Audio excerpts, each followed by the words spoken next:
Clip number 169۔ اس clip میں آپ قرآن پاک کی سورہ نساء کی آیت نمبر 8 سے لے کر 10 تک کی تلاوت، ترجمہ اور تفسیر قرآن صراط الجنان سنیں گے۔ بسم اللہ الرحمن الرحیم۔ ترجمہ، اللہ کے نام سے شروع جو نہایت مہربان رحمت والا ہے۔ وَإِذَا حَضَرَ الْقِسْمَةَ أُولُو الْقُرْبَى وَالْيَتَامَى وَالْمَسَاكِينُ فَارْزُقُوهُم مِّنْهُ وَقُولُوا لَهُمْ قَوْلًا مَّعْرُوفًا۔ ترجمہ، اور جب تقسیم کرتے وقت رشتہ دار اور یتیم اور مسکین آ جائیں تو اس مال میں سے انہیں بھی کچھ دے دو اور ان سے اچھی بات کہو۔ وَإِذَا حَضَرَ الْقِسْمَةَ أُولُو الْقُرْبَى، اور جب تقسیم کرتے وقت رشتہ دار آ جائیں۔ جن افراد کا وراثت میں حصہ ہے ان کا بیان تو تفصیل کے ساتھ بعد کی آیتوں میں مذکور ہے۔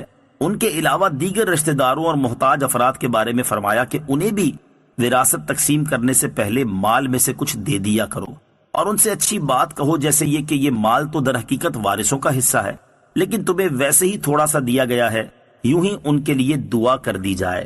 وراثت تقسیم کرنے سے پہلے غیر وارثوں کو دینا۔ اس آیت میں غیر وارثوں کو وراثت کے مال میں سے کچھ دینے کا جو حکم دیا گیا ہے یہ دینا مستحب ہے۔ امام محمد بن سیرین رحمۃ اللہ تعالی علیہ سے مروی ہے، حضرت عبیدہ سلمانی رحمۃ اللہ تعالی علیہ نے میراث تقسیم کی تو اسی آیت پر عمل کرتے ہوئے ایک بکری ذبح کروا کر کھانا پکوایا، پھر یتیموں میں تقسیم کر دیا اور کہا اگر یہ آیت نہ ہوتی تو میں یہ سب خرچہ اپنے مال سے کرتا۔ تفسیر قرطبی میں یوں ہے کہ یہ عمل عبیدہ سلمانی اور امام محمد بن سیرین رحمۃ اللہ تعالی علیہما دونوں نے کیا۔ در منصور میں ایک روایت ہے کہ حضرت عبد الرحمن بن ابو بکر رضی اللہ تعالی عنہما نے جب اپنے والد کی میراث تقسیم کی تو اسی مال سے ایک بکری ذبح کروا کر کھانا پکوایا۔ جب یہ بات حضرت عائشہ صدیقہ رضی اللہ تعالی عنہا کی بارگاہ میں عرض کی گئی تو انہوں نے فرمایا عبد الرحمن نے قرآن پر عمل کیا۔ اس مستحب حکم پر یوں بھی عمل ہو سکتا ہے۔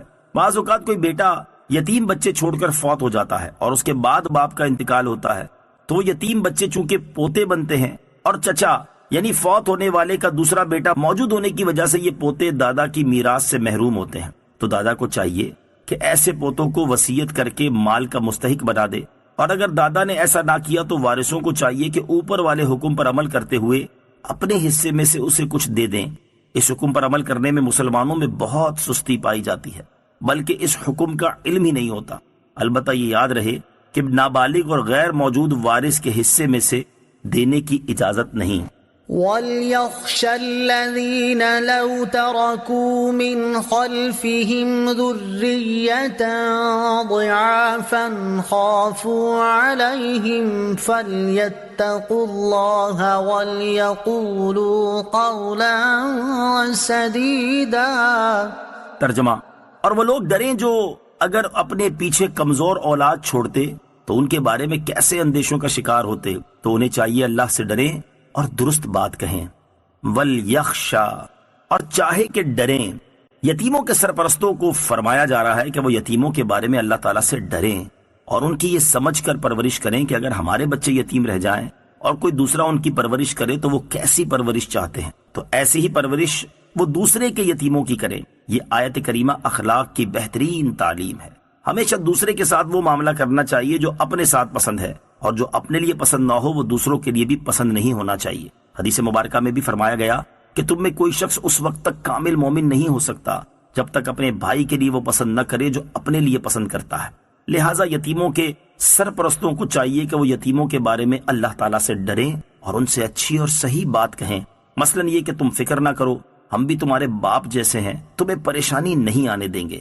ان الذين يأكلون اموال اليتامى ظلما انما يأكلون في بطونهم نارا وسيصلون سعيرا۔ ترجمہ، بے شک وہ لوگ جو ظلم کرتے ہوئے یتیموں کا مال کھاتے ہیں وہ اپنے پیٹ میں بالکل آگ بھرتے ہیں اور ان قریب یہ لوگ بھڑکتی ہوئی آگ میں جائیں گے۔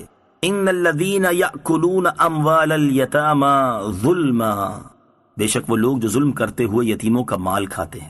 اس سے پہلی آیات میں یتیموں کا مال ناحق کھانے سے منع کیا گیا، اور اس آیت میں یتیموں کا مال ناحق کھانے پر سخت وعید بیان کی گئی ہے، اور یہ سب یتیموں پر اللہ تعالیٰ کی رحمت ہے کیونکہ وہ انتہائی کمزور اور عاجز ہونے کی وجہ سے اللہ تعالیٰ کے مزید لطف و کرم کے حقدار تھے۔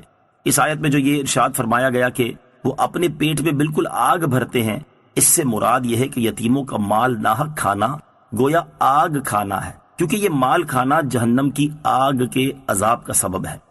صلو علی الحبیب صلی اللہ تعالی علی محمد صلی اللہ تعالی علیہ وسلم۔ مجھے اپنی اور ساری دنیا کی لوگوں کی اصلاح کی کوشش کرنی ہے انشاءاللہ عز و جل۔